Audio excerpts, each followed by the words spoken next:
So it is almost confirmed that Andy Muschietti, the director of the upcoming Flash movie, is also going to direct the upcoming Batman movie, The Brave and the Bold, which will be part of the DCU headed by James Gunn. So far we do not have much information about the script of the movie and all that kind of stuff. But, with the kind of praise and positive reviews The Flash is getting, I am very happy to hear this news as a Batman fan. I absolutely loved what I got to see so far in the 3 trailers that we have got so far. Those few shots of Michael Keaton gliding and taking down some bad guys are some of the coolest Batman scenes I have seen in my life. Also, Ben Affleck's Batman riding his Batcycle and him coming out of the fire with the help of grapple gun is probably my favorite scene of his version. Ben even personally said that he finally understood and enjoyed playing the character in the Flash movie. So, overall I am very happy to hear the news. And I am pretty excited for Batman Brave and the Bold. But, there is something huge that I want to talk about. This video will contain few potential spoilers from the upcoming Flash movie. They are not major in any way. To be precise, I will only talk about a couple of scenes from the final act of the movie. Other than that, this video contains no other spoilers. But if you still want to see the Flash movie without any prior knowledge, I suggest that you leave the video at this point. Before going further, I would like to make a small request. Talking about comic book movies, games and TV shows is my biggest passion. If you want me to continue doing this, I just want you to do me a small favor. Please like this video and subscribe to my channel. It means the world to me. Okay, so let us begin. I have heard from my sources and also from a few other YouTubers that there is a secret post-credit scene at the end of the Flash movie. This has not been shown in any of the fan screenings so far because Warner Bros. Intends to show it only on the day of the actual release of the movie. But this scene was shown at a couple of private screenings. I got to know the details of the scene from people close to the production team of the movie. It goes like this. This scene takes place after the events of the whole movie. After saving the world from General Zod's invasion, Barry Allen returns to his own universe, or he rather thinks he has returned. In reality, he actually doesn't return to his own universe but ends up in an entirely different universe. After he returns home, he goes to a bar in Central City where he meets Jason Momoa's Aquaman. They both grab a glass of drink and share some laughter. Suddenly, they hear somebody's footsteps approaching them from behind. Barry turns around to find out that the person approaching them is Bruce Wayne, the billionaire playboy. But he does not recognize him because it is not Ben Affleck or Michael Keaton. It is Bruce Wayne from the 1997 movie, Batman and Robin, Mr. George Clooney. No, this is not fake or anything. This is the actual secret post-credit scene that has been shown in the private screening events. I know some of you do not believe.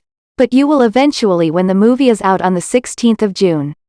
So, unless Warner Bros. Have another secret post-credit scene in store, which I do not think is the case, this is going to be in the final cut of the movie. Now you may say, but what is the big deal? It is just a fun little cameo which has nothing to do with the future of the DC universe.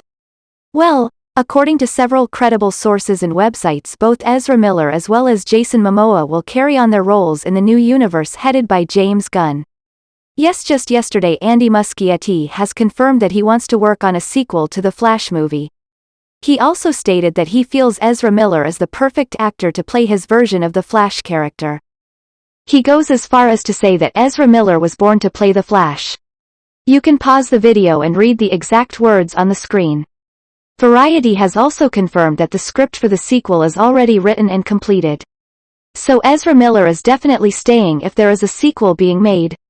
Let me make it clear that I am not commenting on anyone's personal life. In fact, I don't even properly know the controversy around Ezra Miller. I am just stating the news as it is. It is for you to decide what you make of it. Yesterday we also got to know that Jason Momoa's Aquaman is also going to be part of the DCU. This is because the director for Aquaman 2, James Wan, has confirmed that he has made some adjustments to his movie to fit it into the new universe headed by James Gunn. As you can see on your screen, he has confirmed that he had to modify his movie to a great degree in order to make it a part of the new universe. So the post-credit scene has 2 characters from the new DCU. So it is a no-brainer that the third character, that is George Clooney's Bruce Wayne, also has to be from the new universe. As a matter of fact, This means that the whole post-credit scene takes place in the new DC universe where Batman is going to be played by George Clooney. Now it makes sense if you look at all of the upcoming DC movies and shows that were announced as part of the first phase of the DCU. Most of them are campy and lighthearted. For example, the Peacemaker show or the Blue Beetle movie. I mean, they are meant to be comedic, lighthearted, goofy and fun. So you cannot expect a version of Batman like Ben Affleck or Robert Pattinson to fit into that universe. If you think logically, only a Batman like George Clooney can fit into that universe. Of course you can have a new actor play that role and make him fit into that world.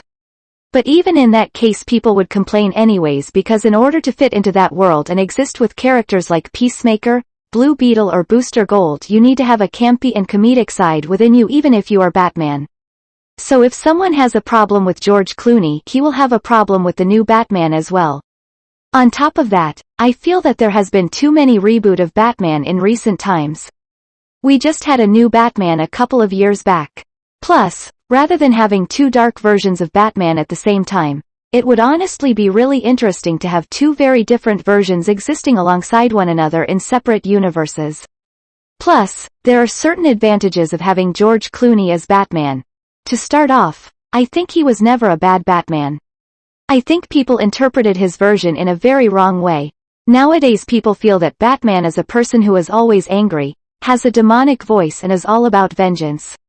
But it is not like that in reality. Batman is as much a superhero as he is a symbol of vengeance. He is also a symbol of compassion, love and positivity. In the last act of Batman and Robin, when he saves Mr. Freeze and vows to save his wife, I think that moment was the perfect embodiment of what a superhero should be. I personally feel that George Clooney's Batman may be debatable, but his Bruce Wayne was one of the best portrayals of the character. I think his Bruce Wayne is almost as good as Christian Bale's Bruce Wayne, if not better. Bruce Wayne is not a skinny depressed teenager like we saw in the new Matt Reeves movie. I am also not a fan of a Batman who carries a gun and murders people in cold blood. Another positive side to having him play Batman again is that at some point in the future we can see him portray the role of an old Bruce Wayne who would be perfect for a live-action Batman Beyond movie. Clooney is 61 years old and is in pretty good shape both physically and mentally. I really pray that he stays that way and goes on to have a very long life. If he can maintain his shape, I think he can play the character well up to the age of 72 or 73. That means he can be Batman for over 10 years in the new DCU.